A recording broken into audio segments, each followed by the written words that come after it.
Hello friends, இன்றைக்கி நான் வீட்டில் என்ன சாப்பிட இருக்குன்னு வந்து பார்த்தப்ப வெறும் வாழைப்பழம் தான் இருந்துச்சு. சரி, ஓகே, இதை வச்சு ஏதாவது ட்ரை பண்ணலாம். அப்படி பண்ணது தான் பனானா மில்க் ஷேக் ரெசிபி. இது வந்து பார்த்திங்கன்னா நம்ம வந்து ஈஸியாகவே வீட்டில் இருக்கிறத வச்சே செய்யக்கூடிய ரெசிபி தான். இப்போ வந்து நம்ம வந்து டக்குனே செஞ்சிடலாம்.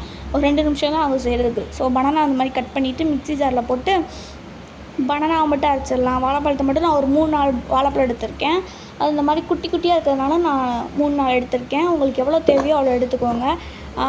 இப்போ வந்து அதை நல்லா அரைச்சி எடுத்துக்கணும். அதுக்கடுத்து வந்து 4 டேபிள் ஸ்பூன் ஜீனி, கொஞ்சமாக காய்ச்சி ஆற வச்ச பால், அதுக்கப்புறம் நட்ஸ். உங்கள்கிட்ட என்ன உங்களுக்கு என்ன பிடிக்குது, இல்லை உங்கள் வீட்டில் என்ன இருக்குதோ நீங்கள் அதை சேர்த்துக்கலாம். அதுக்கப்புறம் தேன் இருந்துச்சுனாலும் நீங்கள் இதில் ஆட் பண்ணிக்கலாம்.